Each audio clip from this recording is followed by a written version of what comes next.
St. Louis, Missouri, 1954. In a city struggling with poverty and segregation, architects unveil plans for a utopia. 33 towers rising 11 stories high. 2,870 apartments housing 15,000 people. Parks. Playgrounds. Galleries connecting the buildings. Modern plumbing. Central heating. Natural light flooding every unit. This is Pruitt-Igoe. And this is its dark story. The architects promised paradise. The poor will live like kings, they said. Crime will disappear when people have decent housing. The buildings won awards before a single family moved in. 18 years later, the city demolished the entire complex with explosives. Live on television. The implosion was broadcast worldwide as a symbol of failure so complete that the buildings had to be erased from existence. But the real story is darker than simple failure. This wasn't just bad architecture. This was social engineering. An experiment performed on the poorest black residents of St. Louis, people who had no choice, no voice, no way to refuse. The architects designed buildings based on theories about how poor people should live. The city segregated residents by race and income. The housing authority imposed rules that destroyed families. And when it all collapsed, when the towers became vertical slums, when children fell from gallery walkways, when murders happened in stairwells, when human waste backed up into apartments, when residents begged for help and were ignored, the architects blamed the residents. The buildings were perfect, they said. The people ruined them. But documents that emerged decades later tell a different story. Of elevators designed to break down. Of maintenance budgets cut to nothing. Of policies deliberately designed to concentrate poverty and dysfunction. Of children playing in spaces where architects had removed all safety railings because railings disrupted the aesthetic. Pruitt-Igoe wasn't a failure of architecture. It was a crime. A systematic destruction of a community, committed by people who never had to live with the consequences of their designs. 33 towers. 18 years. Thousands of lives destroyed. And when it was over, the architects walked away with their awards and their reputations intact, while the families who'd lived there were scattered across the city, carrying trauma that would echo through generations. The question isn't why Pruitt-Igoe failed. The question is, why did everyone involved, architects, city planners, housing authorities, build something they knew would fail? And why, when people started dying, did they let it continue for nearly 2 decades before finally admitting the truth? If you enjoy deep investigations into how architecture becomes a weapon against the poor, please like, subscribe, and tell me in the comments what we should explore next. Your support makes these detailed stories possible. Let's begin. Chapter 1. The City That Built Ghettos by Design. St. Louis, 1916. The city passes the nation's first comprehensive racial zoning ordinance. The law is simple and explicit. Black residents cannot live on majority white blocks. White residents cannot live on majority black blocks. The stated purpose is preserving neighborhood character and property values. The real purpose is obvious: enforcing segregation through law. The ordinance lasts only 1 year before being struck down by courts. But the damage is done. St. Louis has established a blueprint: use law and policy to control where black people can live. When explicit racial zoning becomes illegal, the city pivots to other methods. Restrictive covenants, property deeds containing clauses prohibiting sale to Negroes, Mongolians, or members of any other non-Caucasian race. By 1940, over 80% of residential St. Louis is covered by these covenants. Redlining, federal housing maps designate black neighborhoods as hazardous for lending. Banks refuse mortgages. Residents can't buy homes, can't build wealth, can't leave. Urban renewal. The city identifies black neighborhoods as blighted and schedules them for demolition. Thousands of families are displaced. The land is repurposed for highways, stadiums, commercial development, anything except housing for the displaced residents. By 1950, St. Louis has successfully created what it wanted: a rigidly segregated city where black residents are confined to specific neighborhoods, denied resources, and prevented from escaping. The conditions in these neighborhoods are catastrophic. DeSoto Car neighborhood, 36,000 people crammed into less than 1 square mile average dwelling. 6 people in a 3-room apartment. 65% of units lack private bathrooms. 40% lack running water. Entire buildings share single toilets in hallways. Coal stoves for heat. carbon monoxide poisoning is common. Tuberculosis rates 8 times higher than white neighborhoods. Infant mortality rates double the city average. This is not poverty created by economics alone. This is engineered deprivation. The city has deliberately created conditions of overcrowding and disinvestment, then pointed to those conditions as proof that black residents need special intervention. The intervention arrives in 1948, public housing. The federal push. After World War II, the federal government launches an ambitious public housing program. The goal is to provide decent, safe, and sanitary housing for low-income families. The program offers cities federal money to demolish slums and build modern apartment complexes. St. Louis applies enthusiastically. The city proposes 2 sites. Site A, Pruitt, 57 acres in the DeSoto Car neighborhood, the overcrowded black area.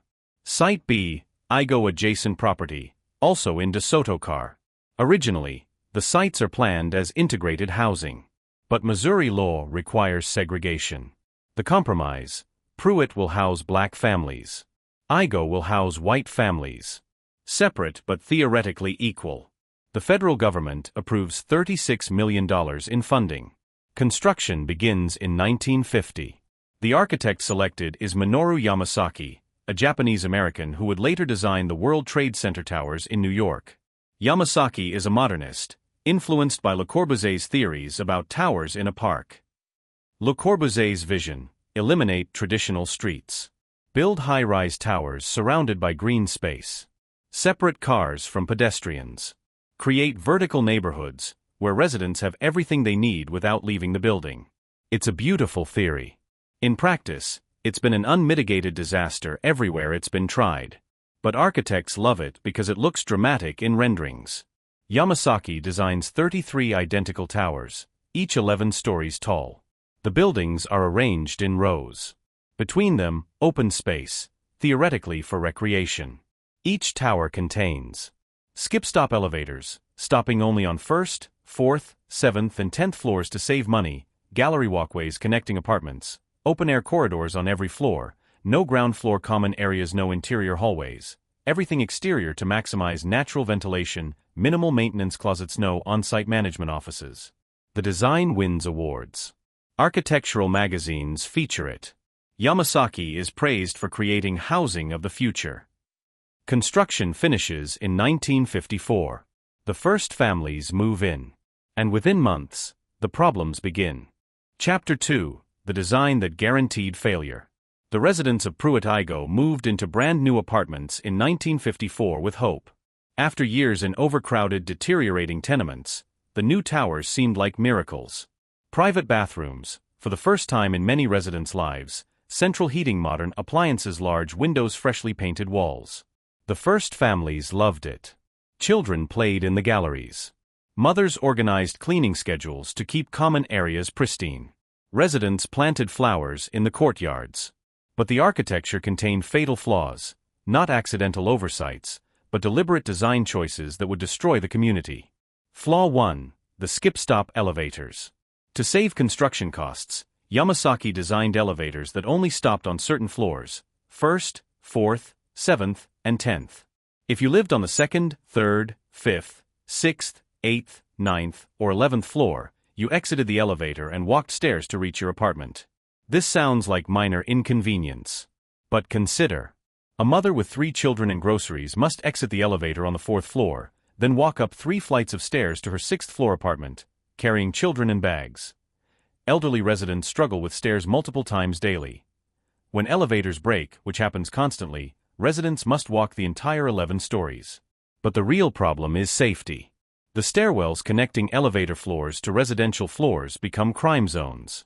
They're isolated. No one can see into them from apartments. No lighting. No security. Perfect locations for assault, robbery, rape. Within 2 years of opening, violent crime in Pruitt-Igoe stairwells becomes epidemic. Women and children are attacked regularly. Residents stop using certain stairwells entirely. Too dangerous. The St. Louis Housing Authority is informed. Residents petition for elevators that stop on every floor. The authority refuses. Retrofitting elevators would cost money. So residents adapt. They use buddy systems. They only go out during daylight. They avoid floors known to be dangerous. The architecture has created a prison where residents must strategize for basic safety. Flaw 2. The gallery walkways. Yamasaki's design eliminates interior hallways. Instead, apartments open onto exterior galleries, long balconies running the length of each floor, exposed to weather. Yamasaki believed this would create natural community. Residents would socialize on galleries, children would play, neighbors would watch out for each other. In practice, the galleries become nightmares. Weather exposure. St. Louis has brutal winters and sweltering summers. The galleries are unheated in winter, uncooled in summer. Ice forms in winter, making them treacherous. Heat in summer makes them unbearable. Noise. Every sound on the gallery is audible to every apartment. Children playing, neighbors arguing, people walking, all amplified by the concrete. Residents can't sleep. Privacy violation. Anyone walking the gallery can look into apartment windows. Residents must keep curtains closed constantly. The large windows Yamasaki designed to provide natural light become security risks. Safety hazards. The gallery railings are minimally designed. Yamasaki wanted clean aesthetic lines. They're 42 inches high, too low to be safe for children. In the first year, 3 children fall from galleries. 1 dies. 2 are permanently injured. Residents demand safety modifications. The housing authority installs chicken wire fencing on some galleries, an ugly temporary fix that makes the award-winning architecture look like a prison. Yamasaki is furious. The modifications ruin the design. He publicly criticizes the housing authority for not maintaining the aesthetic vision. 3 children have fallen. 1 is dead. And the architect is concerned about aesthetics. Flaw 3. No ground-level common space. Traditional neighborhoods have streets, stoops, parks, places where people naturally gather, where community forms, where adults watch children play. Yamasaki's design eliminates all of this. The ground level is empty, just grass and concrete. No benches. No playground equipment, initially. No designated gathering spaces. Residents improvise. They put chairs outside. They let children play in the courtyards. But the spaces aren't designed for this. There's no supervision. No clear boundaries. The areas between buildings become no man's land, not clearly anyone's responsibility, so they become everyone's dumping ground. Trash accumulates. Broken glass. Vandalism.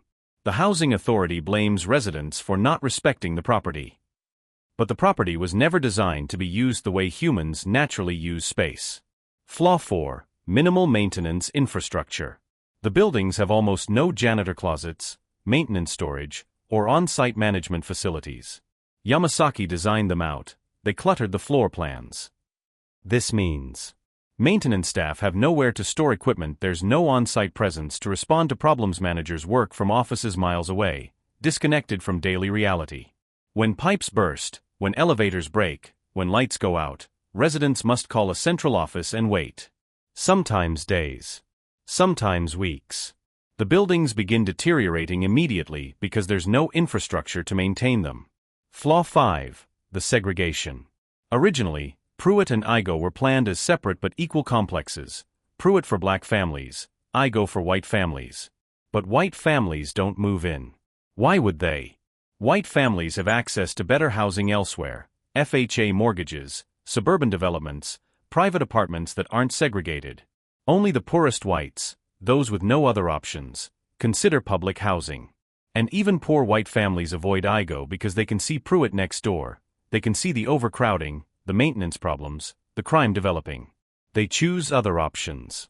By 1956, Igoe is mostly empty. The housing authority abandons the segregation plan and opens both complexes to black families. Now both Pruitt and Igoe are 99% black and 100% poor. The concentration of poverty creates a cascading failure. The housing authority's revenue depends on rent. Rent is based on tenant income. If all tenants are desperately poor, rental income is minimal. The housing authority can't maintain the buildings on the income they generate. Maintenance is deferred. Services are cut. The buildings deteriorate, which makes them less desirable. which means only the most desperate families move in, which further concentrates poverty. The death spiral begins. And the architects, the city planners, the housing authority, all of them watch it happen and do nothing. Chapter 3: The policies that destroyed families. The architectural failures made Pruitt-Igoe difficult to live in. But the policies made it impossible. The St. Louis Housing Authority imposed rules on residents that seemed designed to maximize dysfunction and break families apart. The man-in-the-house rule. This was federal policy, not specific to Pruitt-Igoe, but its effects there were devastating. Public housing was only available to families below specific income thresholds. If household income exceeded the limit, the family was evicted. This created an impossible situation. If a father worked and earned enough to support his family, the family lost their housing. The only way to keep housing was to stay poor. The perverse incentive was obvious. Fathers left. Not because they wanted to abandon their families, but because their presence made their families homeless. The housing authority enforced this brutally. They conducted surprise inspections, literally breaking into apartments without warning to check for unauthorized mails.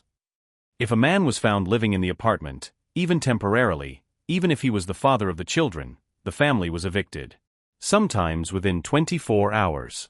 Residents describe housing authority inspectors rifling through closets looking for men's clothing, checking toothbrushes in bathrooms, interviewing children about who sleeps here.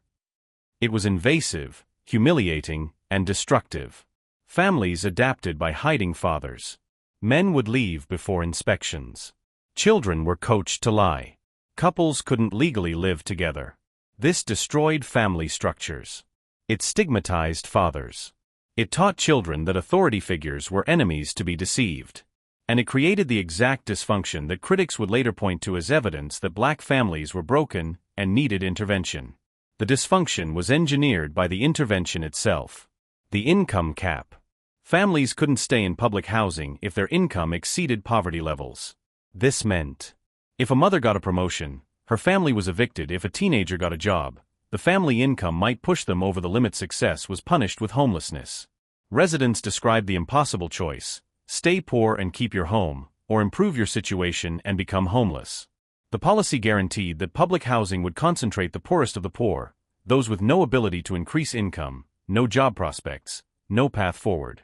It created permanent underclass housing, which was exactly what segregationists wanted, a way to contain black poverty in specific locations, away from white neighborhoods. The criminalization of community. The housing authority banned residents from gathering in groups larger than 3 in common areas, considered loitering, playing music above certain volumes, having guests stay overnight without authorization, operating any business from apartments, even babysitting for money, making any modifications to apartments, including painting walls. These rules made normal life illegal. People naturally gather in communities. They help each other with childcare. They celebrate with music. They personalize their homes. All of this was forbidden. Violations resulted in fines, warnings, eventually eviction. The housing authority employed security to enforce these rules, creating an adversarial relationship between residents and authority. Residents weren't treated as people living in their homes. They were treated as problems to be controlled. The maintenance neglect. By 1960, maintenance at Pruitt-Igoe had essentially stopped. The housing authority claimed they couldn't afford maintenance because rental income was insufficient. But this was a lie. Federal subsidies were specifically allocated for public housing maintenance. But the St. Louis Housing Authority diverted those funds to other projects, leaving Pruitt-Igoe to decay. The results were catastrophic. Elevators. Of 33 buildings with 3 elevators each, 99 total elevators. By 1965, an average of 65 were broken at any given time. Some buildings had no working elevators for months. Elderly residents became trapped in their apartments, unable to walk down 11 stories. Parents had to carry children and groceries up full staircases. Disabled residents were effectively imprisoned. Plumbing, backed-up sewage became normal. Human waste would overflow from toilets and back up into apartments. Residents would return home to find their bathrooms flooded with sewage. The housing authority's response time for plumbing emergencies was measured in weeks, sometimes months. Residents lived with sewage in their homes. The smell was overwhelming. Disease spread. Heating, boilers broke regularly. In St. Louis winters, temperatures dropping below 20 degrees Fahrenheit, residents went weeks without heat. Parents described children sleeping in coats and blankets. Elderly residents hospitalized with hypothermia.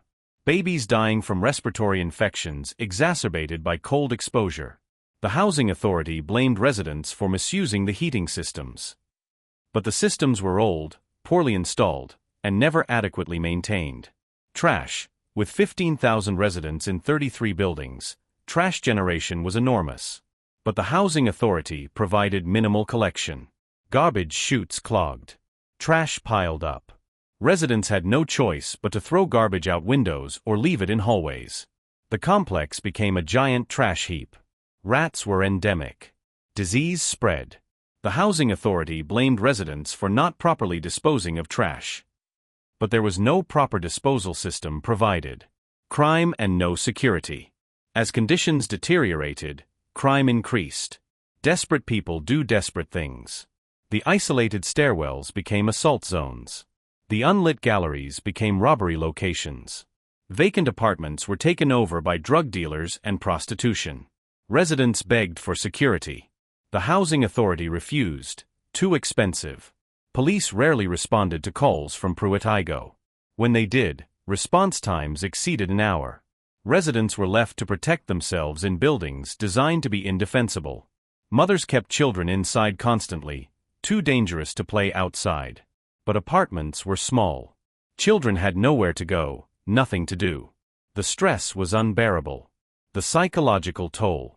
By the mid-1960s, residents of Pruitt-Igoe exhibited what psychologists would later call environmental trauma.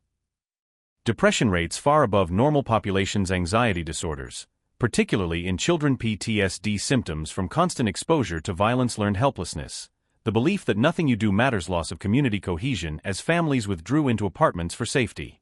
Residents stopped trying to maintain common areas. What was the point? The housing authority wouldn't help. Damage would be repaired. The towers became vertical slums. Exactly what the architects and planners had promised would never happen. And when journalists came to document the failure, the housing authority gave interviews blaming residents.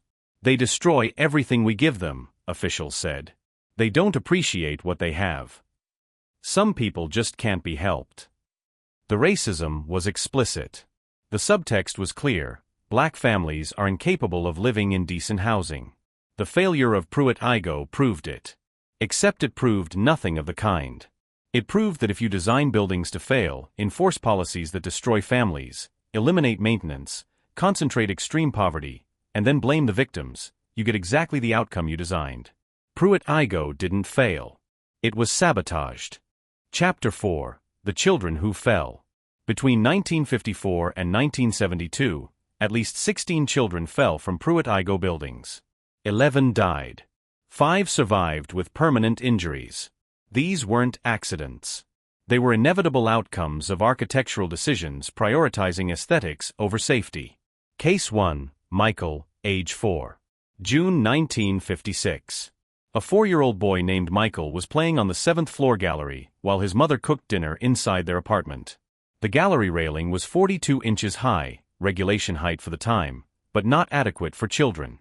Michael climbed onto the railing. Children climb, it's what they do, and fell. He landed on concrete 7 stories down. He died instantly. The investigation concluded: accident due to inadequate supervision. Michael's mother was blamed for not watching her child constantly. No mention of inadequate railings. No mention of galleries designed as play spaces without safety features. Residents immediately demanded higher railings or safety fencing.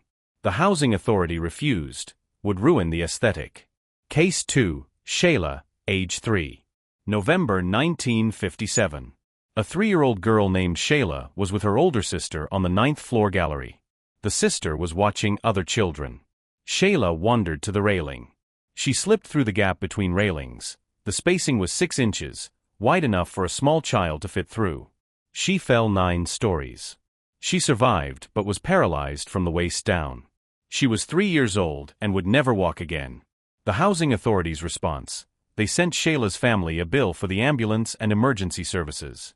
The family was evicted 6 months later for insufficient income to afford the unit. They'd spent their savings on Shayla's medical care. Case 3. The twins, age 6. April 1959. Twin brothers, 6 years old, were playing on the 11th floor gallery. They were racing, running the length of the building. One twin tripped. He hit the railing hard. The railing was poorly installed. Bolts had corroded. The railing gave way. He fell. His brother, trying to grab him, fell with him. Both died on impact. The investigation found that the railings throughout the complex were corroded and loose due to lack of maintenance. The housing authority was ordered to inspect and repair all railings. They inspected 15% of the buildings over 2 years. The rest remained unchecked. The pattern: 16 children, 11 deaths, 5 permanent injuries. Every case followed the same pattern. Child falls due to inadequate safety features. Investigation blames parents for insufficient supervision. Residents demand safety improvements. Housing authority refuses due to cost or aesthetic concerns. Nothing changes until the next child falls. The housing authority knew children were dying. They had data. They had resident petitions. They had reports from social workers documenting the danger. They chose not to act. Why? The cynical answer: the children were poor and black. Their lives didn't matter enough to justify the expense of retrofitting buildings. But there's a more complex answer too. Admitting the buildings were unsafe would mean admitting the design was flawed. It would mean admitting that Yamasaki's award-winning architecture was killing children. The architectural establishment had invested enormous prestige in Pruitt-Igoe. It was the future of public housing. It had won awards. It was featured in textbooks.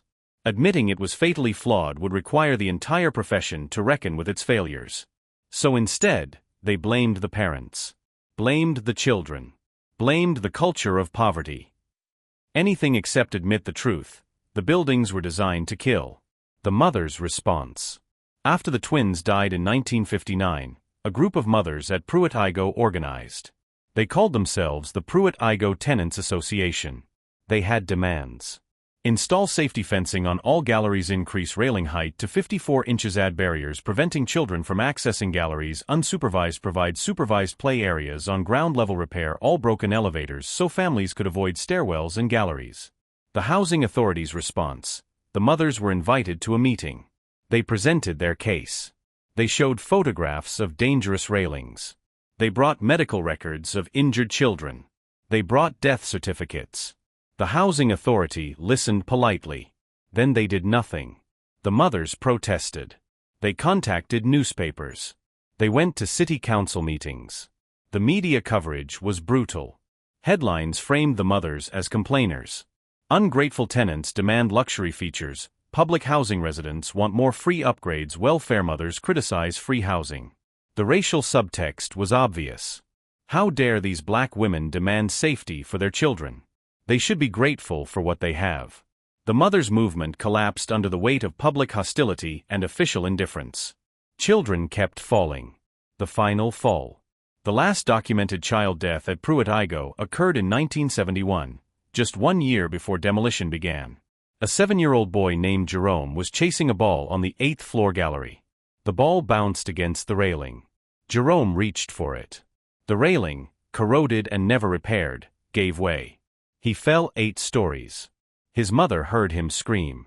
She ran to the gallery and saw him on the concrete below. She ran down 8 flights of stairs. The elevator was broken. She reached her son. He was still alive, barely. He died in her arms before the ambulance arrived. The housing authority issued a statement. This tragic accident highlights the need for parental supervision. Jerome's mother gave an interview to a local newspaper. She said, "They killed my son. The housing authority killed him. They knew those railings were broken and they did nothing." The newspaper didn't publish her full quote. The printed version said, "Grieving mother struggles to cope with loss."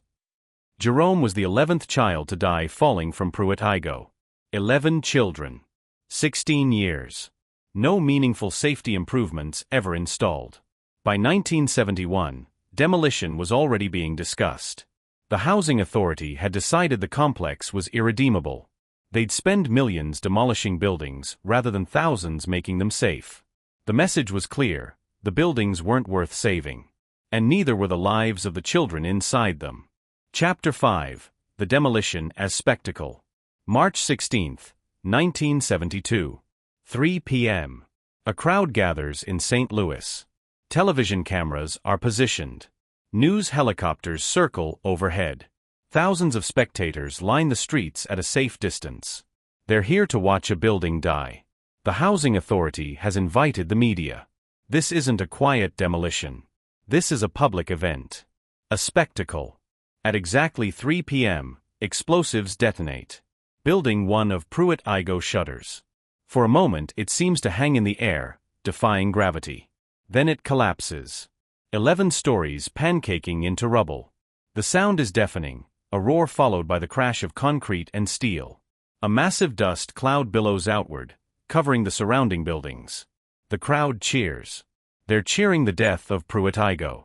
Cheering the end of the failure. Cheering the erasure of what the media has spent years calling the worst slum in America. But they're also cheering the erasure of evidence. The destruction of a crime scene. The burial of 18 years of negligence, policy failure, and architectural malpractice. The demolition of Pruitt-Igoe becomes one of the most iconic images in architectural history. The footage is replayed endlessly. It's used in documentaries, textbooks, lectures. It becomes a symbol. But a symbol of what? The official narrative. The St. Louis Housing Authority's public statements about the demolition are consistent.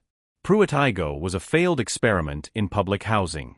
Despite our best efforts, the buildings became unlivable. Crime, vandalism, and deterioration made them unsafe. Demolition is the only option. The subtext is clear: we tried to help poor people. We gave them beautiful, modern housing. They destroyed it. Some people can't be helped. The media amplifies this narrative. The dream that became a nightmare, how modern architecture failed the poor Pruitt-Igoe, a monument to failed social programs.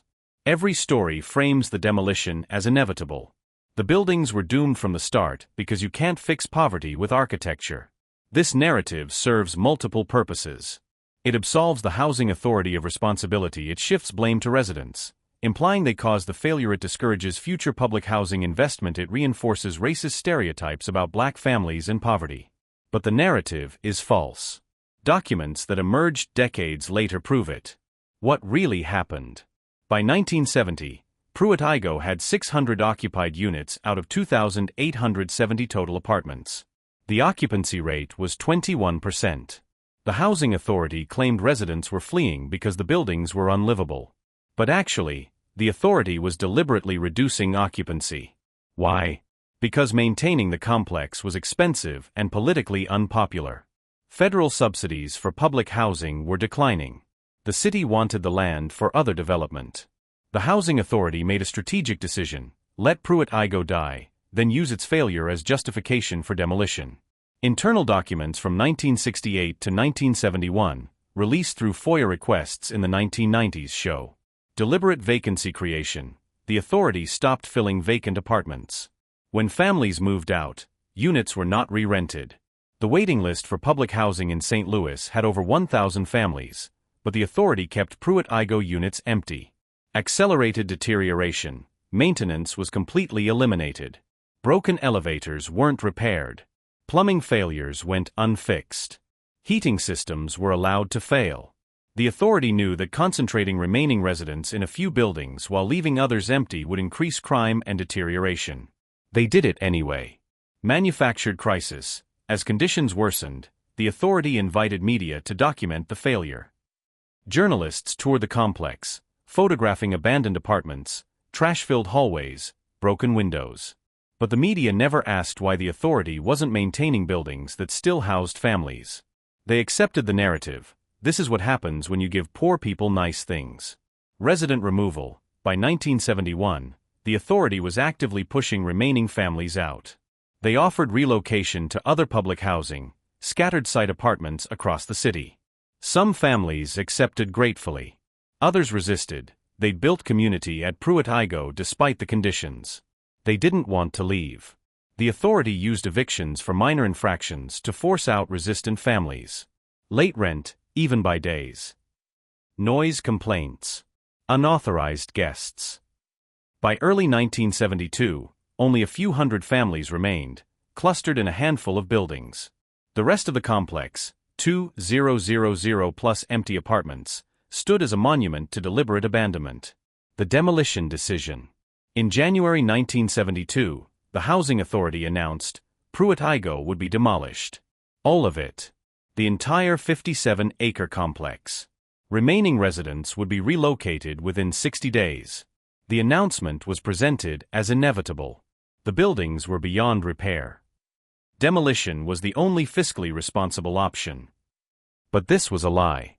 Engineering assessments showed the buildings were structurally sound. They could have been renovated for far less than demolition and new construction would cost.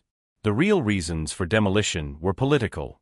Land value. The 57 acres of Pruitt-Igoe were close to downtown St. Louis. Developers wanted the land for commercial use. Political symbolism. Demolishing Pruitt-Igoe would send a message. Public housing doesn't work. Government programs for the poor are wasteful failures. Federal funding. Demolition qualified for federal urban renewal grants. The city could get federal money to destroy public housing, then use the land for profitable private development. The Housing Authority didn't want to save Pruitt-Igoe. They wanted to erase it and use the erasure for profit. The media event.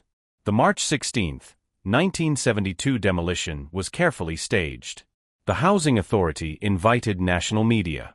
CBS News sent a crew. NBC sent cameras. The New York Times sent a reporter. The demolition was scheduled for prime viewing, 3 p.m., when light was good for photography and crowds could gather after work. Only one building would be demolished in this first phase. But the footage would be dramatic, 11 stories of modernist architecture collapsing in seconds. The symbolism was perfect for the narrative the media wanted, the failure of 1960s idealism. The death of the dream that poverty could be solved with good design and government programs. The implosion went as planned. The building collapsed. The crowd cheered. The cameras captured it all. CBS Evening News that night featured the demolition as the lead story. Walter Cronkite narrated, "In St. Louis today, they dynamited a monument to a failed dream." Pruitt-Igoe, once hailed as the future of public housing, has become a symbol of how good intentions can go terribly wrong. No mention of the Housing Authority's maintenance neglect. No mention of the policies that destroyed families. No mention of the children who died. Just, failed dream. Good intentions gone wrong. The narrative was set. The complete demolition. The March 1972 demolition was just the beginning. Over the next 4 years, building by building, the entire complex was destroyed. Each demolition was smaller, less public. But the process was the same: explosives placed. Detonation. Collapse. Rubble removal. By 1976, all 33 buildings were gone. 2,870 apartments, erased. 57 acres, cleared. The site became an empty field. Grass eventually grew. The city installed a chain-link fence and forgot about it. For decades, the empty land sat unused. Occasionally developers proposed projects, shopping centers, office parks, residential developments. None materialized. The land was contaminated, lead, asbestos from demolished buildings. Cleanup was expensive. And the Pruitt-Igoe stigma lingered. Who wants to build on the site of America's most famous housing failure? The land remains largely empty today. 50 years after demolition, the site is still vacant. A monument to nothing. The families scattered.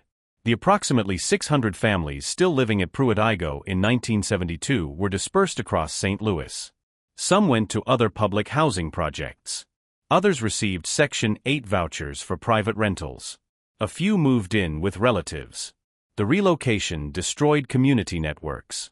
Families who'd lived as neighbors for 18 years were separated. Children were moved to new schools. Support systems evaporated. For many families, the forced relocation was traumatic. They'd survived Pruitt-Igoe, the broken elevators, the crime, the neglect, by building strong community bonds. Neighbors watched each other's children. Families shared resources. They'd created safety and support despite the conditions. Relocation broke all of that. Some families never recovered. Children who'd been thriving despite the challenges struggled in new schools where they had no community. Adults who'd found employment through Pruitt-Igoe networks lost their jobs when relocated far from workplaces. The housing authority tracked families for 1 year after relocation, then stopped. The long-term outcomes were never studied. But interviews conducted decades later by sociologists and historians paint a grim picture. Higher rates of family dissolution, parents separating, children entering foster care, increased poverty, loss of informal economies and support networks, educational disruption, children changing schools mid-year, losing progress, loss of community identity. Pruitt-Igoe, despite its problems, had created strong bonds. The demolition didn't just destroy buildings. It destroyed a community.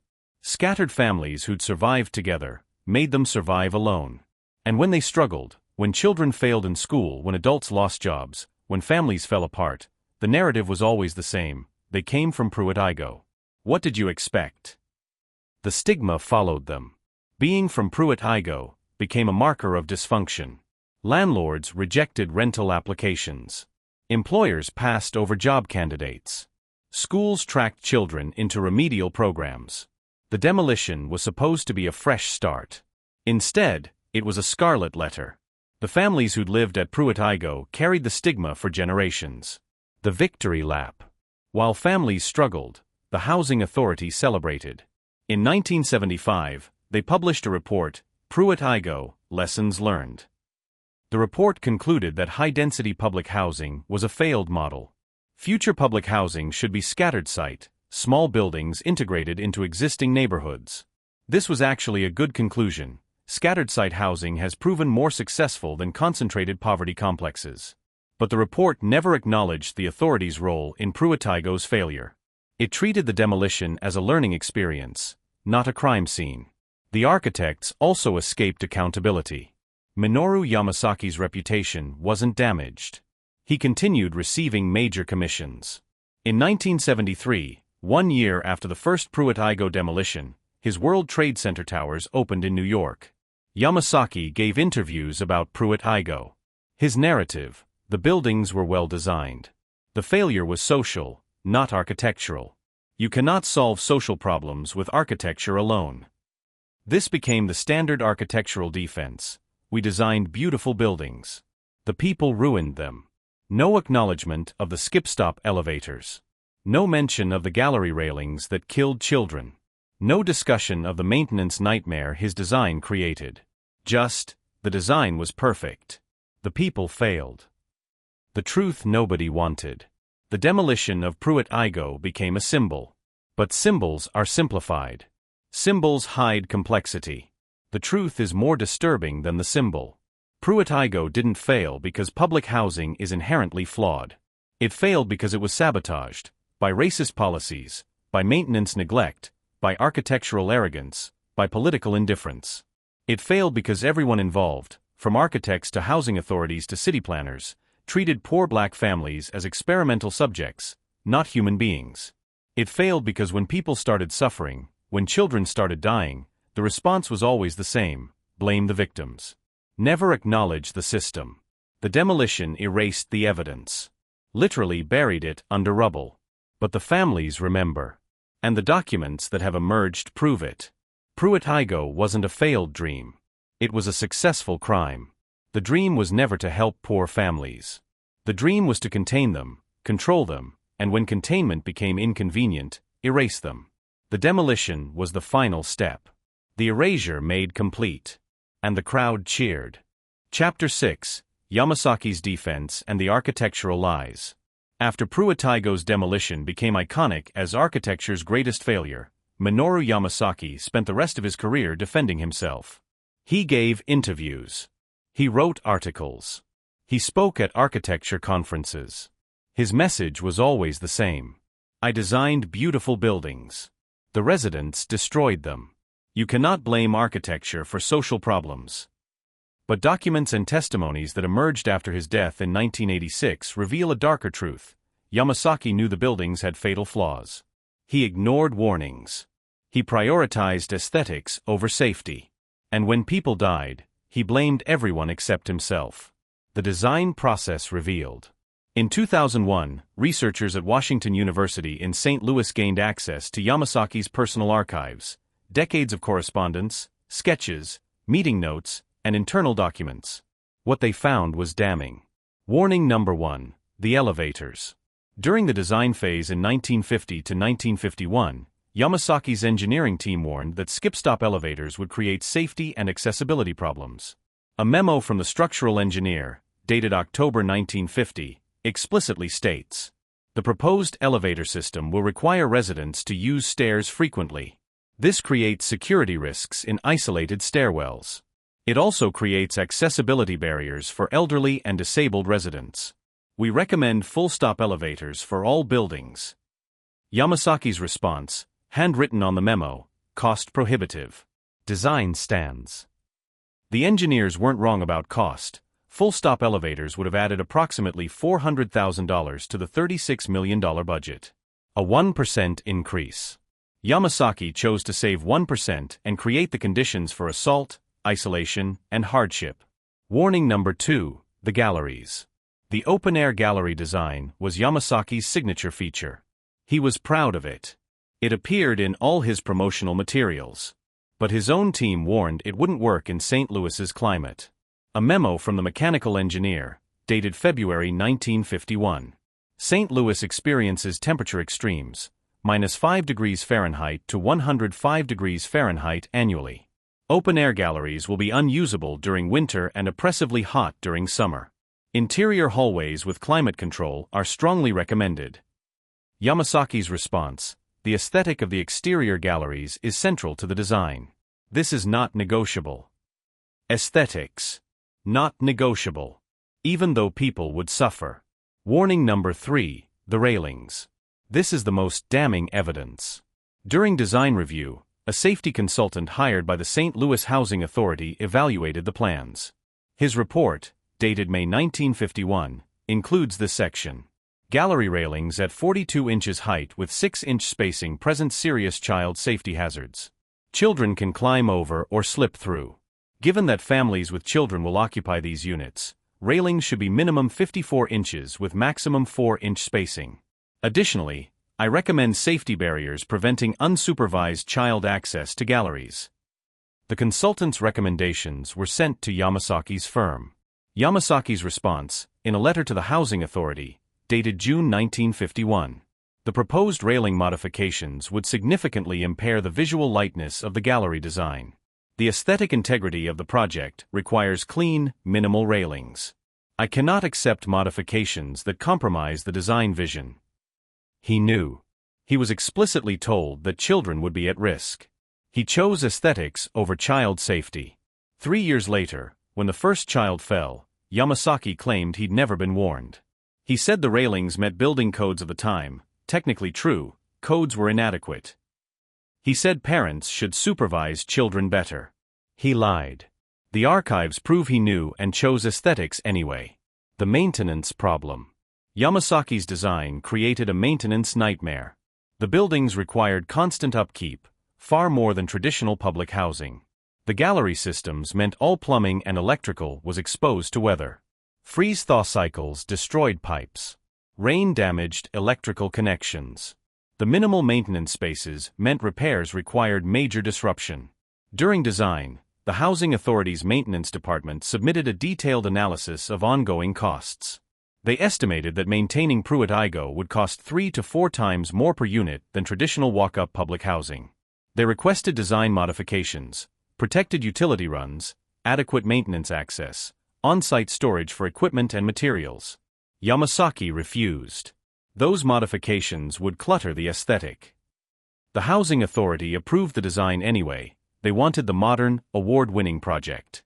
They assumed maintenance costs could be covered. But they couldn't. Within 5 years, the Housing Authority was spending so much on emergency repairs that routine maintenance was eliminated. Yamasaki's design choices directly caused the maintenance crisis. But he never acknowledged this. The post-demolition defense. After the 1972 demolition, Yamasaki was asked repeatedly to comment. His responses reveal his mindset. In a 1973 interview with Architectural Forum, Pruitt-Igoe was destroyed by vandalism and lack of tenant respect for property. The architecture was sound. The social environment was toxic. You cannot expect buildings to survive when residents have no investment in maintaining them. Notice the framing: vandalism, lack of respect, no investment. The residents are characterized as destructive and irresponsible. Their poverty is treated as a character flaw. No acknowledgement that the vandalism was often residents making desperate repairs that the housing authority refused to do.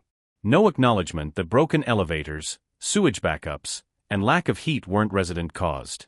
In a 1976 lecture at Harvard, the failure of Pruitt-Igoe demonstrates that architecture alone cannot solve social problems. We gave them beautiful, modern housing.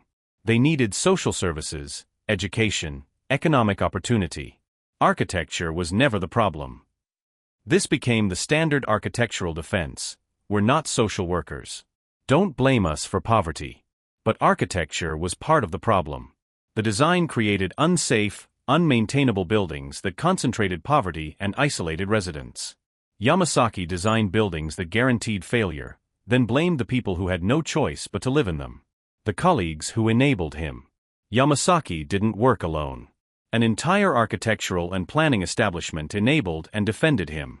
The awards didn't stop after Pruitt-Igoe's problems became known. In 1965, when the complex was already deteriorating and children had died, the American Institute of Architects featured Yamasaki's work in their annual exhibition. Architecture schools taught Pruitt-Igoe as a successful example of modernist public housing, even as families were fleeing the complex. When criticism emerged, the architectural establishment circled wagons. They defended Yamasaki. They blamed everyone else: the housing authority, the residents, society, but never the design. Why? Because admitting Pruitt-Igoe's design was fundamentally flawed would require the entire profession to reckon with modernism's failures. Le Corbusier's tower in a park theory was foundational to mid-century architecture. It was taught in every school. It was the future. Admitting it didn't work, that concentrating poverty in towers, eliminating streets, removing traditional urban fabric created disaster, would undermine the profession's entire theoretical framework. So they didn't admit it. They blamed the victims and moved on. The World Trade Center connection. The most disturbing aspect of the Pruitt-Igoe story is what happened next. Despite Pruitt-Igoe's collapse, Yamasaki's career flourished. In 1968, while Pruitt-Igoe was actively deteriorating, he was selected to design the World Trade Center in New York. The Trade Center towers incorporated many of the same design principles as Pruitt-Igoe. Narrow structural columns creating large open interior spaces, minimal redundancy, to maximize rentable square footage, exterior load-bearing walls, open floor plans with minimal internal support. These design choices created beautiful, economically efficient buildings. They also created vulnerabilities. When the towers were attacked on September 11, 2001, those vulnerabilities became catastrophic. The open floor plans allowed fires to spread rapidly.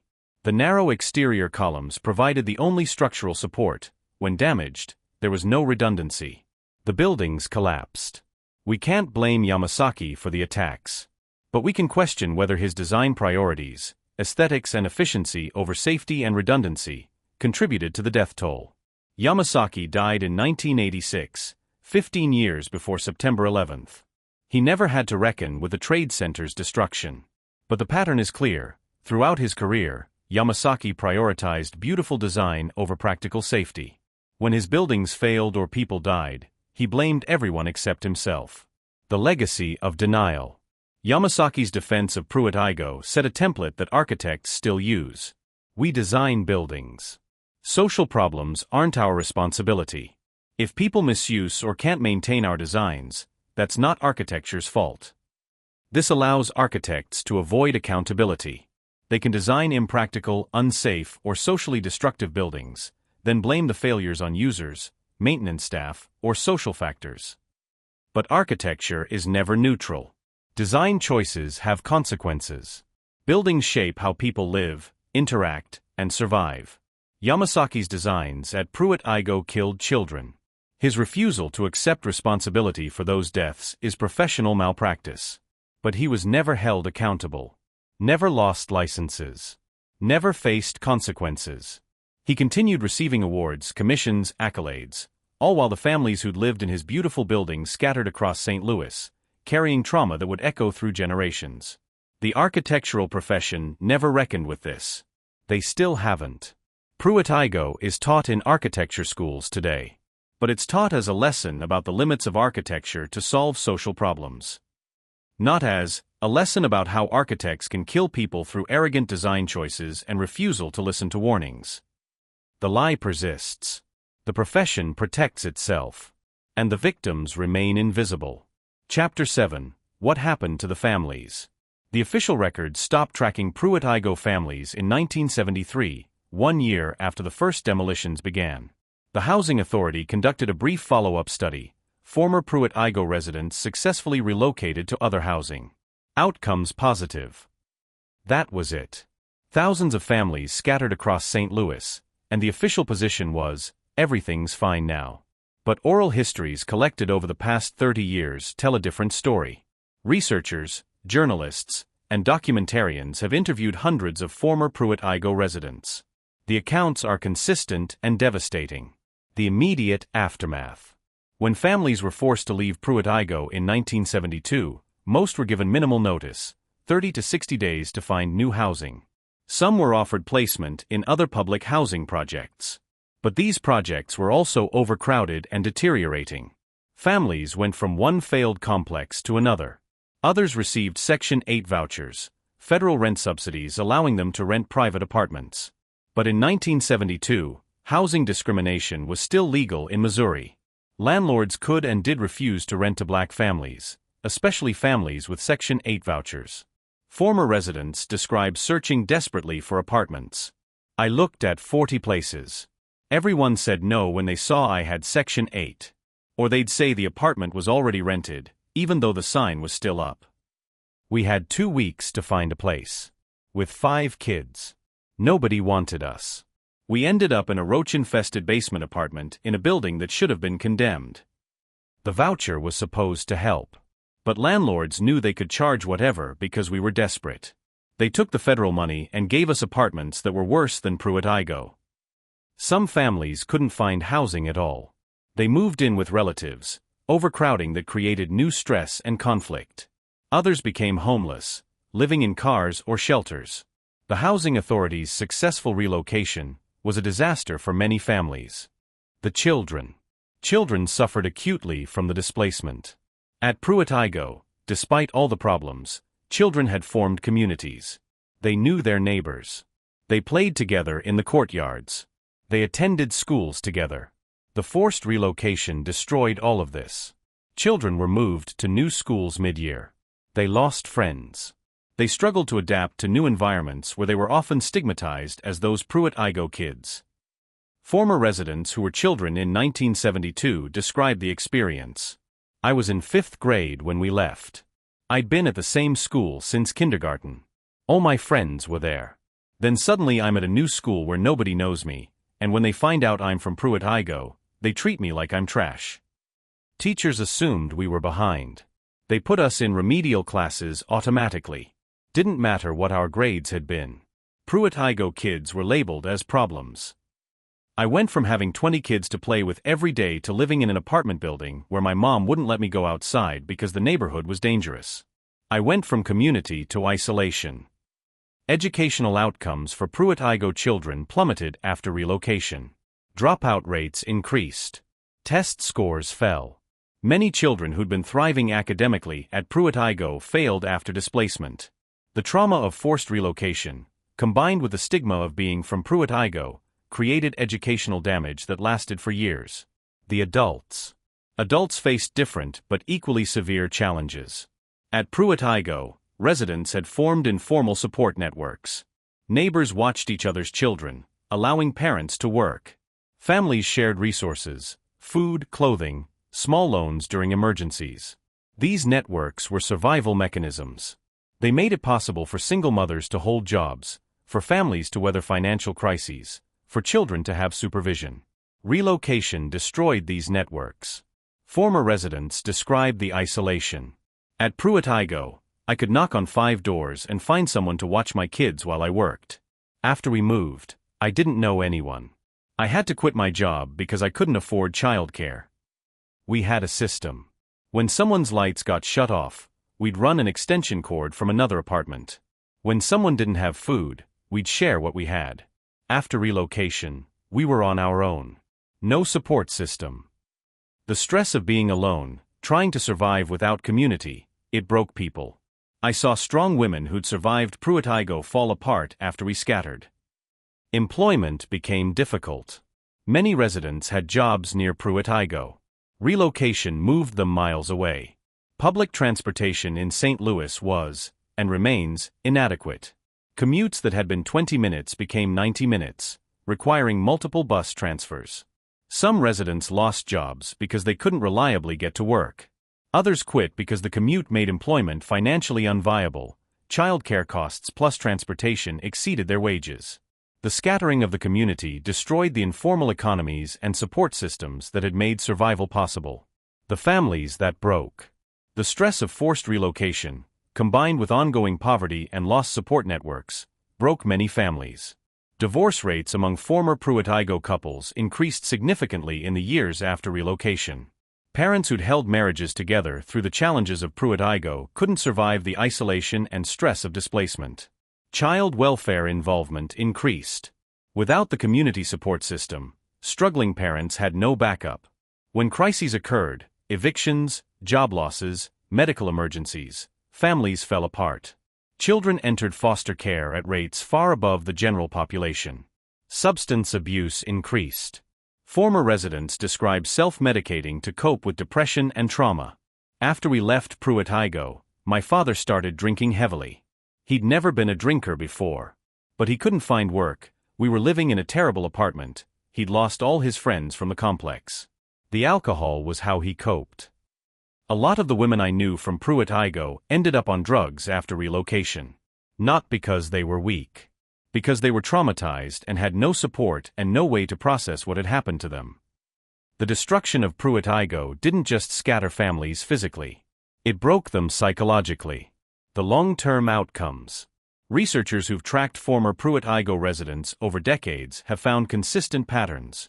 Lower economic mobility. Compared to similar low-income families who weren't displaced, former Pruitt-Igoe residents had worse long-term economic outcomes. Fewer achieved stable employment. Fewer escaped poverty. Worse health outcomes. Higher rates of chronic illness, particularly stress-related conditions, hypertension, diabetes, heart disease. Former residents who were children at Pruitt-Igoe show elevated rates of depression and anxiety disorders in adulthood. Educational attainment. Children displaced from Pruitt-Igoe completed fewer years of schooling on average than peers from similar backgrounds who weren't displaced. Incarceration. Young men from Pruitt-Igoe families had higher rates of criminal justice involvement than comparable populations. Not because Pruitt-Igoe residents were more criminal, but because the displacement destroyed protective factors, family stability, community support, educational continuity. The demolition of Pruitt-Igoe created generational damage. The trauma didn't end when the buildings came down. It echoed through decades. The survivors who thrived. Not all outcomes were negative. Some former residents achieved remarkable success despite the trauma. They became teachers, nurses, social workers, business owners. They raised families. They bought homes. They built stable lives. When interviewed, they often credit the community they experienced at Pruitt-Igoe, the neighbors who helped, the friends who supported, the resilience they learned, with giving them strength to survive the displacement and build new lives. One former resident, now a retired teacher, said, "People want to talk about Pruitt-Igoe as this complete disaster. But I made lifelong friends there. I learned that people can survive anything if they have community. Yes, the buildings were terrible. Yes, we were failed by every system. But we built something beautiful anyway, we built community. And when they tore down the buildings, they couldn't destroy what we'd created. I carried that with me." But even the success stories carry trauma. Former residents described complex emotions. I made it. I got educated, got a good job, raised successful kids. But I carry Pruitt-Igoe with me every day. The anxiety. The hypervigilance. The fear that stability could disappear at any moment. That never goes away. The reunions. Starting in the 1990s, former Pruitt-Igoe residents began organizing reunions. Annual gatherings where people who'd lived in the complex could reconnect. Hundreds attend these events. They share memories, photographs, stories. They mourn the friends who didn't survive, those who died from violence, addiction, or the stress-related illnesses that plagued the community. These reunions are bittersweet. They're celebrations of survival and community. But they're also reminders of loss, of the lives that could have been if they hadn't been used as experimental subjects in a failed housing project. One reunion organizer said, "We gather to remember. Not just the bad, though there was plenty of bad, but the good too. The neighbors who became family. The way we helped each other survive.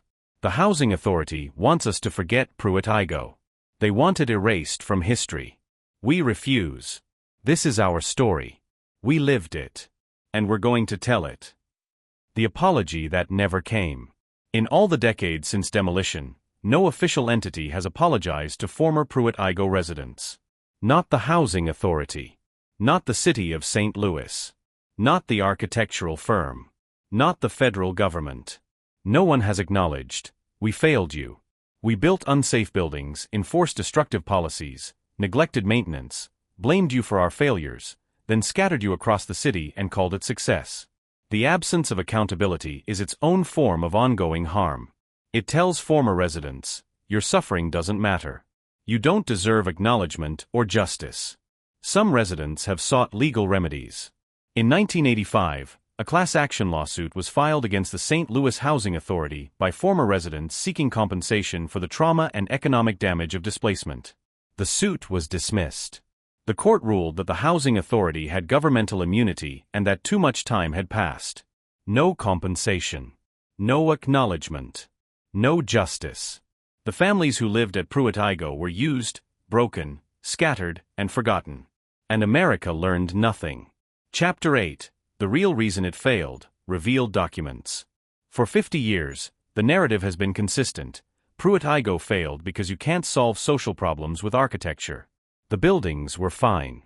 The people were the problem. But documents released through Freedom of Information Act requests between 1995 and 2015 tell a different story. These documents, internal memos, budget reports, engineering assessments, policy directives, prove that Pruitt-Igoe was sabotaged. Deliberately. Systematically. By the very agencies charged with maintaining it. The budget crisis that was manufactured. A 1965 internal memo from the St. Louis Housing Authority's finance director to the executive director contains this stunning admission. Federal subsidies currently allocated to Pruitt-Igoe maintenance total $2.4 million annually. Actual expenditures on Pruitt-Igoe maintenance total $800,000. The remaining $1.6 million has been redirected to administrative overhead and other projects. This creates a maintenance shortfall that is unsustainable. However, maintaining current redirection is necessary for departmental budget stability. Translation: the federal government was providing adequate funding for maintenance. The Housing Authority was stealing it, redirecting maintenance money to pay for administrative salaries, downtown office space, and other priorities. Then they claimed they couldn't afford to maintain Pruitt-Igoe. This wasn't budget crisis. This was embezzlement. A 1968 budget analysis shows the pattern continued and accelerated. Federal subsidy for Pruitt-Igoe, $3.10 million amount actually spent on Pruitt-Igoe, $600,000 amount redirected elsewhere, $2.5 million. By 1968, less than 20% of the allocated maintenance budget was being spent on the complex. The other 80% was stolen. Meanwhile, residents lived with broken elevators, backed up sewage, and no heat. The vacancy policy. A 1967 policy directive from the Housing Authority's executive director to site managers. Effective immediately, vacant units at Pruitt-Igoe are not to be filled. New applicants should be directed to other Housing Authority properties. Pruitt-Igoe vacancy rate must increase to justify future demolition and land reclamation for commercial development. They were deliberately keeping apartments empty. While 1,000 families sat on the public housing waiting list, apartments at Pruitt-Igoe remained vacant. Why? Because the city wanted the land. Developers had approached with proposals for commercial projects. But first, They needed to justify demolishing public housing. The solution: create a crisis. Keep units empty. Concentrate remaining residents in a few buildings. Let conditions deteriorate. Then point to the failure as justification for demolition. This is documented. In writing. It wasn't incompetence. It was conspiracy. The maintenance sabotage. A 1969 maintenance report contains detailed documentation of deliberate neglect. The following maintenance requests have been pending for over 6 months. 47 elevator failures, 134 plumbing emergencies, 89 heating system failures, 212 electrical hazards, 67 structural issues, broken windows, damaged railings, etc. Current maintenance staff: 4 workers for 33 buildings. Required maintenance staff for adequate service: minimum 25 workers. Budget allocation for maintenance workers: sufficient for 25 positions. Actual hiring: 4 positions filled. Remaining budget redirected to administrative costs. They had the money to hire adequate staff. They chose not to. They let the buildings fall apart while pocketing the maintenance budget. The safety violations ignored. Throughout the 1960s, safety inspectors filed reports documenting hazards. Corroded gallery railings, 1961, 1963, 1965, 1967, electrical fire hazards, 1962, 1966, 1968, structural failures, 1964, 1967, 1969, sewage system failures creating health hazards, 1963, 1965, 1968. Each report included recommendations for immediate repairs and cost estimates. Each report was filed and ignored. A 1966 memo from a housing authority's legal counsel to the executive director. Continued failure to address documented safety violations creates significant liability exposure. However, addressing violations would require budget expenditures that would impact other departmental priorities. Recommend maintaining current course and accepting liability risk. They knew the buildings were dangerous. They knew people were at risk. They chose to accept liability risk rather than fix the problems. Liability risk meant, people will get hurt, might sue us, but that's cheaper than fixing the buildings. They were calculating the acceptable cost of human suffering. The demolition plan. The smoking gun appears in a 1970 memorandum from the city's development director to the mayor. Pruitt-Igoe site analysis. The 57-acre site currently occupied by Pruitt-Igoe Public Housing represents significant commercial development opportunity.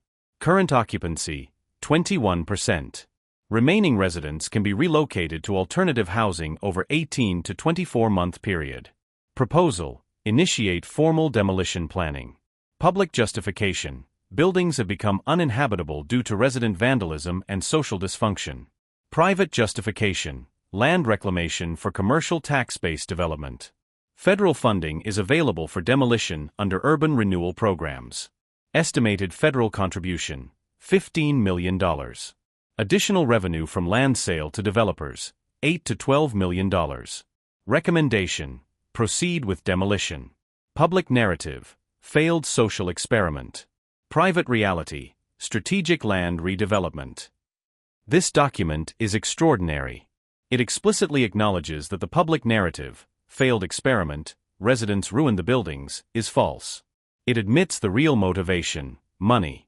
The city wanted to demolish public housing, get federal money to do it, then sell the land to private developers for profit. The families living at Pruitt-Igoe were obstacles to be removed. Their suffering was manufactured to justify that removal. The cover-up. These documents weren't released willingly. Researchers fought for decades to obtain them through FOIA requests.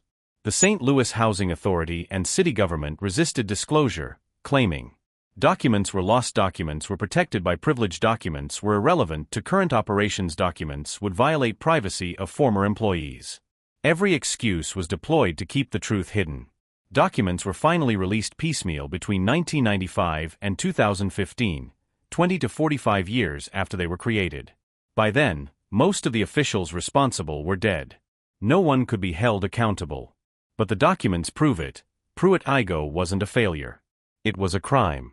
A systematic destruction of a community for profit. The question nobody asks: if these documents have been public for years, Why hasn't the narrative changed? Why do architecture textbooks still teach Pruitt-Igoe as the failure of modernist housing?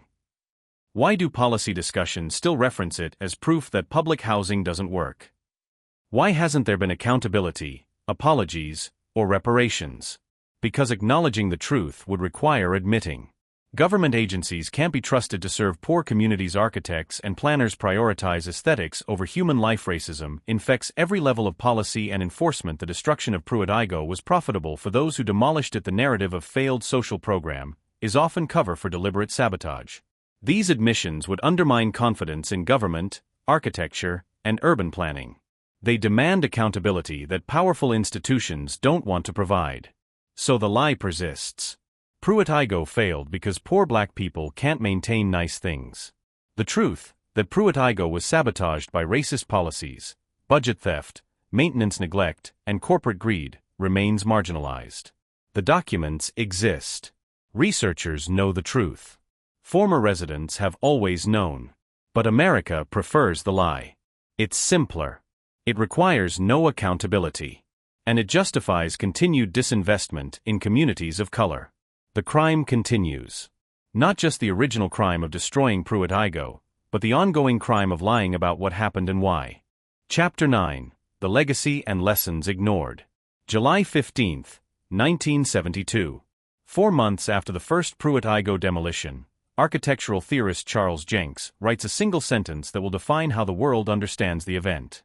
Modern architecture died in St. Louis, Missouri on July 15, 1972 at 3:32 p.m. when the Pruitt-Igoe scheme was dynamited. This statement becomes iconic. It's repeated in textbooks, lectures, documentaries. The demolition of Pruitt-Igoe becomes the symbolic death of modernism, the moment when the utopian dreams of Le Corbusier and his followers were revealed as failures. But this narrative does something insidious. It turns a story about racism, policy failure, and deliberate sabotage into a story about architectural style. It lets everyone off the hook. The lesson architecture learned. In architecture schools after 1972, Pruitt-Igoe becomes a cautionary tale. But the lesson taught is dangerously incomplete. Don't build high-density housing for the poor. Don't use modernist towers-in-a-park designs. These approaches don't work. What's not taught?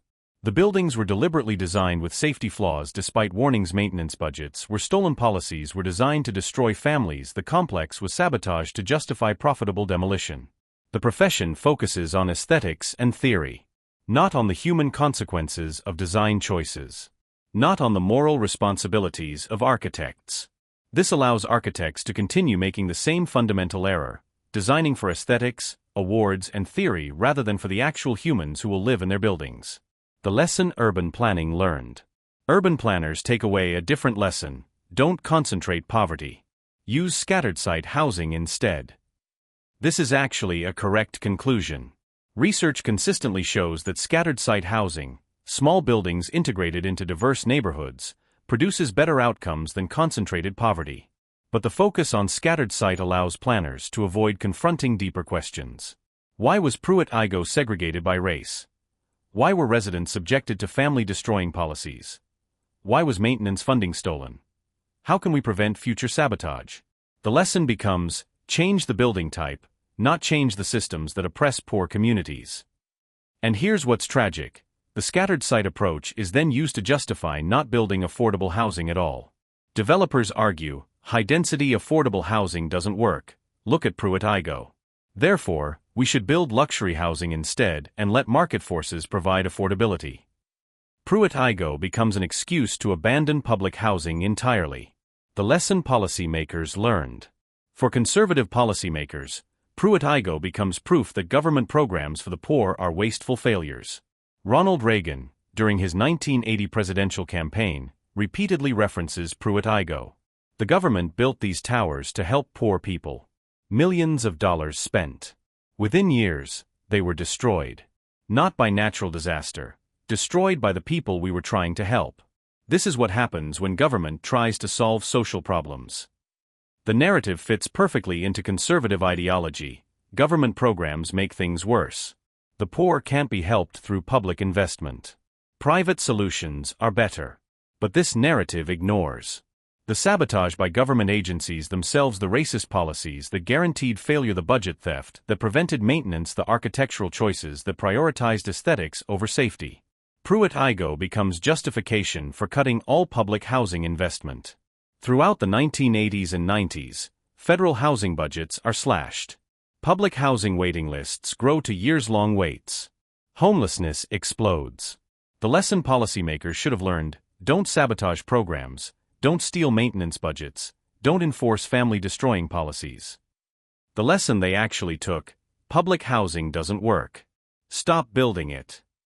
The projects that repeated the mistakes. Horrifyingly, the lessons of Pruitt-Igoe were ignored even as they were being taught. While architects lectured about Pruitt-Igoe's failures, similar projects were being built across America using the same flawed designs. Cabrini Green, Chicago. Towers built in the 1950s-60s with similar design flaws. Skip-stop elevators, long gallery walkways, minimal maintenance infrastructure. By the 1980s, conditions mirrored Pruitt-Igoe. Demolished 1995 to 2011. Robert Taylor Homes, Chicago. 28 identical towers built 1962. At its peak, housed 27,000 people. Became synonymous with concentrated poverty and violence. Demolished 2005 to 2007. Queensbridge Houses, New York. Largest public housing complex in North America. Built 1939. Hasn't been demolished but suffers from chronic maintenance neglect, crime, and the same concentration of poverty problems as Pruitt-Igoe. Pruitt-Igoe South, St. Louis. Unbelievably, in 1955, 1 year after Pruitt-Igoe opened, St. Louis built another public housing complex using virtually identical designs. It faced identical problems and was demolished in 1978. How is it possible that while Pruitt-Igoe was failing, cities were building identical projects? Because the architecture and planning professions refused to learn. They blamed residents, not designs. They blamed social problems, not architectural choices. And because the federal government was subsidizing these projects. Cities got money to build high-density towers. Architects got prestigious commissions. Construction companies got contracts. Everyone involved profited except the families forced to live in these buildings. The international repetition. The tragedy extends beyond America. Pruitt-Igoe-style developments were built worldwide. Ronan Point, London, 1968. A tower block partially collapsed due to design flaws, killing 4 people. The same system-built high-rise public housing approach used at Pruitt-Igoe. Ballymun Flats, Dublin, Ireland. 7 15-story towers built 1960s. Intended as modern housing solution. Became slums within 20 years. Demolished 2004 to 2015. Grands Ensembles, France. Massive suburban housing complexes built 1950s-70s. Concentrated immigrant and poor populations. Became synonymous with crime, poverty, riots. Many demolished or renovated at enormous cost. Bijlmermeer, Amsterdam. Massive housing complex built 1960s. Designed as utopia. Became dystopia. Partially demolished after decades of problems. The pattern is global. The lesson is universal. Yet the mistakes keep being repeated. Why? Because the people making decisions, architects, planners, policymakers, never have to live with the consequences. They design buildings from offices in wealthy neighborhoods.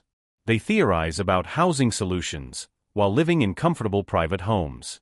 They make policy decisions that destroy communities while their own families remain unaffected.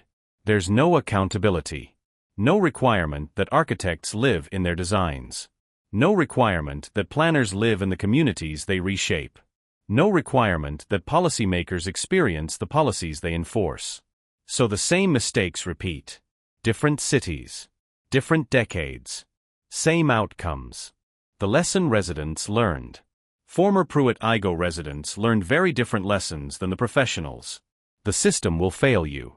You can't trust government agencies to provide safe housing or keep their promises. Community is survival. The only thing that kept us going was looking out for each other. Poverty is weaponized.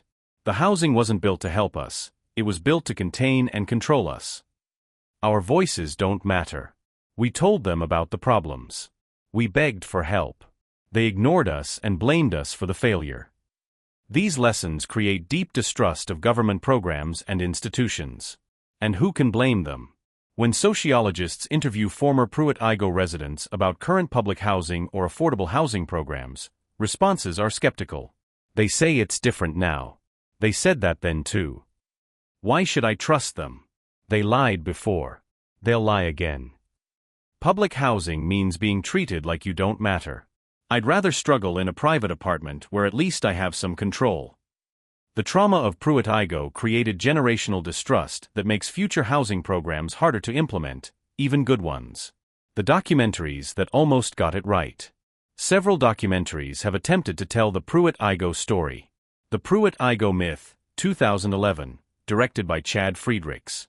This is the most comprehensive documentary treatment. It interviews former residents, architects, and historians. It challenges the failed modernism narrative and explores the policy failures and racism. But even this documentary struggles with accountability. It documents the problems but hesitates to call them crimes.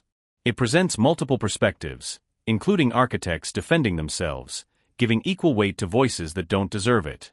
Public Housing 1997. Frederick Wiseman's documentary about Chicago public housing references Pruitt-Igoe as the cautionary example but doesn't deeply investigate why it failed. Various architecture documentaries. Dozens of architecture-focused films use Pruitt-Igoe as a symbol of modernism's failure, without interrogating the policies, racism, and sabotage. The problem with documentary treatment is the tendency toward balanced storytelling, presenting both sides, avoiding accusations of bias. But some stories don't have two equal sides. Sometimes one side is right and the other is lying. Former Pruitt-Igoe residents. The buildings were sabotaged. We were blamed for problems we didn't cause. Architects and housing officials. The residents couldn't maintain the buildings. Social problems caused the failure. These aren't equally valid perspectives. One is supported by documentary evidence. The other is defensive lie-telling. But media balance treats them as equal, leaving audiences confused about what actually happened. The academic studies that revealed too much. Several academic researchers have done detailed investigations of Pruitt-Igoe, accessing archives and interviewing participants. Some findings were too uncomfortable to receive mainstream attention. Catherine Bristol's research, 1991, documented the budget theft and maintenance sabotage. Her work was published in academic journals, but never reached general audiences. Alexander von Hoffmann's analysis, 1996, traced the policy failures and showed that Pruitt-Igoe was set up to fail from the beginning. His work remains confined to policy specialists. Catherine G. Bristol and D. Bradford Hunt's work on public housing policies revealed systematic racism and deliberate concentration of poverty. Again, academic journals, minimal public impact. Why don't these findings break through to mainstream consciousness? Because the comfortable narrative, modernism failed, public housing doesn't work, poor people can't be helped, serves powerful interests. It justifies cuts to social programs. It excuses private real estate development over public housing. It allows professionals to avoid accountability. It reinforces racist stereotypes about black families and poverty. The truth, that Pruitt-Igoe was sabotaged by racist policies and budget theft, is inconvenient. It demands accountability and systemic change. So it remains in academic journals where only specialists read it. What should have been learned? The real lessons of Pruitt-Igoe are: 1. Architecture is never neutral. Design choices have moral dimensions. Prioritizing aesthetics over safety kills people. Architects must be held accountable for the consequences of their designs. 2. Maintenance is not optional. Beautiful buildings become slums without adequate upkeep. Maintenance must be funded, staffed, and prioritized. Stealing maintenance budgets is criminal. 3. Concentrating poverty creates failure. No amount of good design can overcome the effects of concentrating the poorest residents in isolated complexes. Mixed income, integrated communities are essential. 4. Residents must have voice and power. Housing policies imposed on people without their input inevitably fail. Residents must participate in design decisions and management. 5. Family supporting policies are essential. Rules that destroy families, man in the house, Income caps guarantee dysfunction. Housing policy must strengthen families, not break them. 6. Racism must be confronted directly. Pretending Pruitt-Igoe's failures were universal problems rather than outcomes of racist policies perpetuates injustice. Race must be central to the analysis. 7. Accountability must be enforced. The architects, officials, and agencies responsible for Pruitt-Igoe's failure faced no consequences. Without accountability, mistakes repeat. These lessons are clear. They're supported by evidence. They're taught by former residents. And they're almost universally ignored. The project's still being built wrong. Today, in 2026, affordable housing is being developed across America. Some projects learn from history. Others repeat the same mistakes. Concentration of poverty. Many new affordable housing developments place hundreds of units in single buildings or complexes, concentrating poverty rather than promoting integration. Design priorities. Architects still prioritize award-winning aesthetics over livability. Buildings are designed to photograph well, not to serve residents' actual needs. Maintenance planning. Many projects are built without adequate maintenance budgets or infrastructure, guaranteeing future deterioration. Resident exclusion. Most affordable housing is still designed without meaningful resident input. Decisions are made by architects and developers, not by people who will actually live there. Pruitt-Igoe happened 70 years ago. The buildings were demolished 50 years ago. The documents proving sabotage have been public for 30 years. And we're still making the same mistakes. The memorial that doesn't exist. There is no memorial at the Pruitt-Igoe site. 57 acres in St. Louis that once housed 15,000 people. 33 towers that stood for 18 years. 11 children who died falling from galleries. Thousands of families who were used as experimental subjects and then scattered. No memorial. No acknowledgement. No historical marker. The site remains largely empty. Some parcels have been developed, a school, some industrial buildings. Most is vacant land. Former residents have proposed memorials. A park honoring the families who lived there, a monument acknowledging the children who died, an educational center teaching the real history. Every proposal has been rejected. The city doesn't want to memorialize Pruitt-Igoe. It's an embarrassment. A reminder of failure. But whose failure? The families who lived there? Or the systems that betrayed them? The absence of a memorial is itself a statement. These lives don't matter enough to commemorate. This history is too uncomfortable to acknowledge. So the site sits empty. The grass grows. And the lessons remain unlearned. Conclusion: the crime we call urban planning. Stand on the empty land where Pruitt-Igoe once stood. The grass is knee-high. A few concrete foundations are visible if you look carefully. Otherwise, there's no evidence that anything was ever here. 33 towers. 2,870 apartments. 15,000 lives. Gone. Erased as if they never existed. But the land remembers. And the people remember. Former residents, now in their 60s, 70s, 80s, come here sometimes. They stand where their buildings once stood. They point to where their apartments were, where their children played, where neighbors became family. They remember what the official history wants to forget. Pruitt-Igoe wasn't a failure. It was a crime. A crime committed by architects who valued aesthetics over human safety and who, when people died, blamed the victims. A crime committed by housing authorities who stole maintenance budgets and allowed buildings to decay while residents begged for help. A crime committed by policymakers who enforced family-destroying rules and concentrated poverty by design. A crime committed by city planners who deliberately sabotaged the complex to justify profitable demolition. And a crime committed by all of us, collectively as a society, who accepted the lie that poor black families destroyed beautiful buildings through their own dysfunction. We believed the lie because it was comfortable, because it required nothing from us, because it confirmed our biases and justified our indifference. The truth requires something harder: accountability. Recognition that systems designed to serve the poor often destroy them instead. Acknowledgement that racism isn't just individual prejudice, but institutional policy. Admission that architecture and planning can be weapons wielded against the powerless. The pattern continues. Pruitt-Igoe is not an isolated incident. It's a pattern that repeats across American history. Urban renewal. Cities across America demolished black neighborhoods in the 1950s-60s, displacing millions of families under the guise of slum clearance. The displaced communities were never adequately rehoused. The cleared land went to highways, stadiums, and commercial development. Redlining. Federal housing policy systematically denied mortgages to black families and neighborhoods, preventing wealth accumulation through homeownership. The effects persist today. The racial wealth gap traces directly to these policies. Predatory lending. When legal discrimination ended, predatory lenders targeted black families with subprime mortgages, leading to the 2008 foreclosure crisis that wiped out black family wealth. Gentrification. Today, improving black neighborhoods triggers displacement as property values rise. Families who survived disinvestment are forced out by reinvestment. The pattern is consistent. Policies are implemented that harm black communities.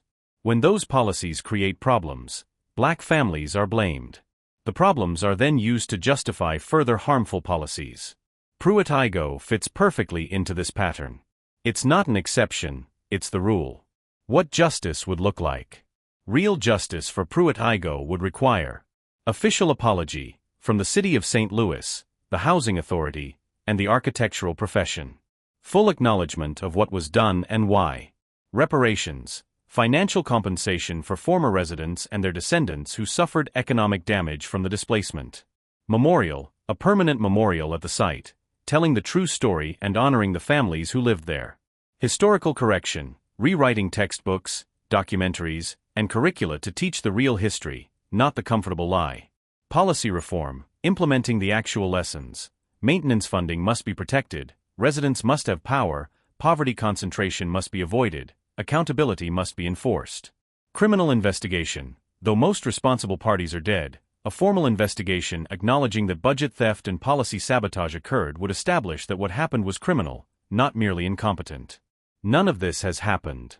None of this will likely happen. The systems that destroyed Pruitt-Igoe are still in place. The professionals who benefited face no consequences. The narratives that blame victims continue to be taught. Justice delayed for 50 years is justice denied. The question we must answer. The fundamental question Pruitt-Igoe forces us to confront is, what do we owe to the poor? The comfortable answer, nothing. Poverty is individual failure. If people can't succeed, that's their responsibility. The honest answer, everything. Poverty in a wealthy society is policy choice. We create the conditions that trap people, then blame them for being trapped. Pruitt-Igoe proves this. The families who lived there weren't failures. They were subjected to failed policies, dangerous architecture, stolen resources, and systemic racism. When given safe, maintained housing with supportive policies, low-income families thrive. We have proof. Well-run public housing works. Mixed-income communities work. Scattered-site housing works. But these approaches require investment, maintenance, and commitment. They require treating poor families with dignity. They require giving up the comfortable belief that poverty is earned. We'd rather build monuments like Pruitt-Igoe, designed to fail, easy to blame on the residents, useful as propaganda against public investment. The legacy. The Pruitt-Igoe site sits empty today. 57 acres of vacant land in a city desperate for housing. Occasionally, developers propose projects. They're always defeated by community opposition. Nobody wants anything built on that cursed ground. But the real curse isn't supernatural. It's historical. The site is haunted by the ghosts of 15,000 people who were used, broken, and scattered. Until we acknowledge what happened. Until we tell the truth. Until we commit to never repeating these crimes, the curse will remain. And every empty lot. Every decaying public housing complex. Every family trapped in inadequate housing while empty luxury apartments sit vacant above them. These are all Pruitt-Igoe. The crime continues. Different form. Same essence. We keep building systems designed to fail. Then blaming the people caught in them. Then profiting from their destruction. This is America's original sin, not just slavery, though that's part of it. But the belief that some people don't deserve care. That some lives don't matter. That the powerful can use the powerless as experimental subjects without consequences. Pruitt-Igoe is a mirror. Look at it honestly, and you see America's true face. Not the myth we tell ourselves: land of opportunity, justice for all, anyone can succeed with hard work. But the reality we've created: a nation where we build palaces for the rich and prisons for the poor, where we call the prisons housing and the imprisonment help. The final question. 70 years after Pruitt-Igoe opened. 50 years after demolition. 30 years after documents proved it was sabotaged. The question remains: have we learned anything? The answer: looking at homeless encampments in every major city, at public housing waiting lists years long, at families choosing between rent and food, at the continuing concentration of poverty in segregated neighborhoods. The answer is no.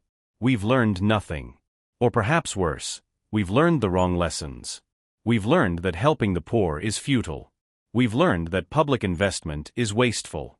We've learned that individuals must save themselves. These are the lessons the powerful want us to learn. They justify the status quo. They excuse inaction. They allow the comfortable to remain comfortable while the poor suffer.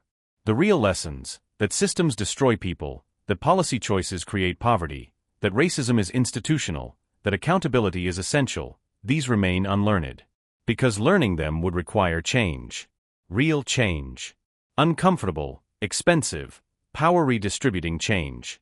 It's easier to look at the empty land where Pruitt-Igoe stood and say, those people couldn't handle nice housing. It's harder but honest to say, we built prisons, called them housing, stole the maintenance money, blamed the prisoners for the conditions, then demolished the evidence and declared ourselves blameless. The empty land sits in St. Louis.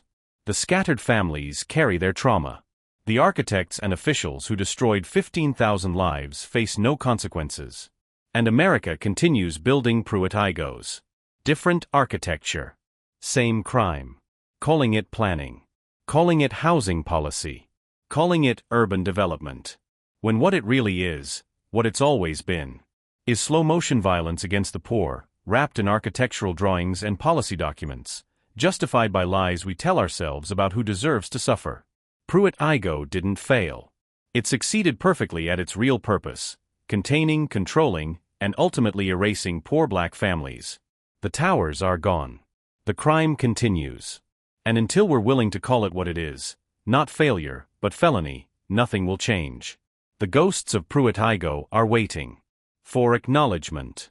For justice. For the truth to finally be told. They'll wait forever if necessary. Because the truth doesn't expire. And crimes don't become acceptable just because everyone involved is dead. The empty land remembers. The survivors remember. History remembers. The question is, will we? The end. If you enjoyed this investigation into Pruitt-Igoe and the truth behind one of America's greatest architectural crimes, please like this video, subscribe to the channel, and tell me in the comments what we should investigate next. Your support makes these detailed stories possible. Thank you for watching. And remember, when they tell you a building failed, ask who profited from its failure. When they blame the poor for dysfunction, ask who designed the system. When they erase history, ask who benefits from the erasure. The truth is always more complicated than the comfortable narrative. And the comfortable narrative almost always protects the guilty.